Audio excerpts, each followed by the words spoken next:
Assalamualaikum warahmatullahi wabarakatuh. Perkenalkan, saya Azalia Lintang Setiawan, mahasiswa Magister Kenotariatan Fakultas Hukum Universitas Indonesia.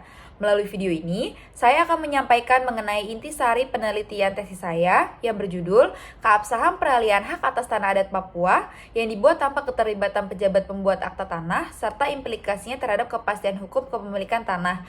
Studi kasus putusan Mahkamah Agung nomor 157K/PDT/2021. Bentuk penelitian yang diterapkan dalam penelitian ini adalah doktrinal yang menitikberatkan perhatian peneliti kepada doktrin, yaitu hasil sintesis dari aturan, asas, norma, pedoman penafsiran, serta nilai-nilai hukum. Peralihan hak atas tanah adat Papua tanpa keterlibatan PPAT menjadi isu penting karena menyangkut mengenai keabsahan hukum dan perlindungan hak masyarakat hukum adat. Secara hukum nasional, setiap peralihan hak atas tanah wajib dibuat dengan akta autentik sebagai dasar pendaftaran tanah. Namun, dalam praktiknya seringkali mengabaikan ketentuan tersebut dan juga mengesampingkan prinsip hukum adat Papua yang mengharuskan adanya musyawarah adat serta surat pelepasan hak dari kepala adat sebagai bentuk legitimasi komunal. Hal ini mencerminkan belum terintegrasinya hukum nasional dan hukum adat. Kondisi ini menimbulkan ketidakpastian hukum terhadap status kepemilikan tanah ulayat masyarakat hukum adat Papua. Penelitian ini menggunakan studi kasus putusan Mahkamah Agung nomor 157K/PDT/2021.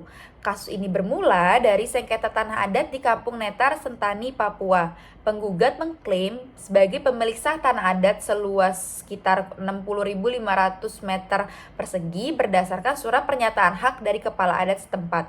Namun, penggugat mengaku bahwa ia dipaksa menandatangani suatu perjanjian jual beli, padahal pada saat itu ia buta huruf, ia tidak bisa membaca dan ia tidak bisa menulis dan tidak memahami isi perjanjian tersebut. Masalah muncul ketika pada tahun 2017, tanah tersebut telah diterbitkan 4 sertifikat hak milik atas nama pihak lain. Penggugat kemudian mengajukan pembatalan sertifikat ke BPN dan menggugat ke Pengadilan Negeri Jayapura. Para tergugat tidak dapat menunjukkan adanya surat pelepasan tanah adat dari kepala adat setempat, namun hingga tingkat kasasi, gugatan penggugat ditolak dan ia justru dinyatakan melakukan perbuatan melawan hukum serta diperintahkan untuk mengosongkan tanah. Berdasarkan analisis saya, peralihan hak atas tanah adat dalam perkara ini tidak sah. Pertama, peralihan dilakukan tanpa akta PPAT sehingga bertentangan dengan pasal 37 ayat 1 PP nomor 24 tahun 97. Akibatnya, perjanjian jual beli tersebut hanya merupakan akta di bawah tangan dan tidak dapat dijadikan dasar penerbitan sertifikat.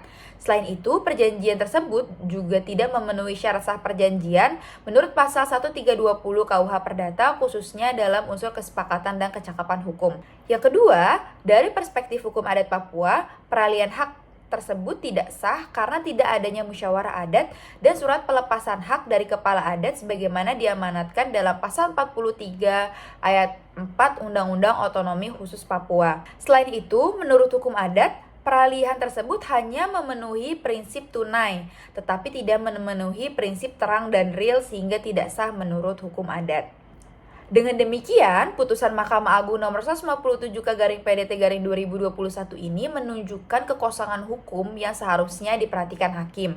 Peralihan hak dilakukan tanpa adanya akta PPAT sebagaimana diwajibkan dalam pasal 37 ayat 1 PP nomor 24 tahun 97 dan juga tanpa musyawarah adat dan tanpa surat pelepasan hak dari kepala adat sebagaimana diatur dalam pasal 43 ayat 4 Undang-Undang mengenai otonomi khusus Papua. Berdasarkan hasil penelitian, saya mengajukan 3 saran utama. Pertama, Kementerian ATR atau BPN bersama pemerintah daerah Papua perlu meningkatkan sosialisasi dan edukasi hukum mengenai pentingnya akta PPAT. Yang kedua, pemerintah Provinsi Papua perlu menyusun peraturan daerah khusus yang mengatur secara rinci teknis peralihan tanah adat. Yang ketiga, hakim diharapkan menerapkan pendekatan pluralisme hukum dengan mempertimbangkan hukum adat yang hidup di masyarakat Papua. Demikian intisari tesis yang dapat saya sampaikan, kurang lebihnya mohon maaf. Terima kasih atas perhatiannya. Wassalamualaikum warahmatullahi wabarakatuh.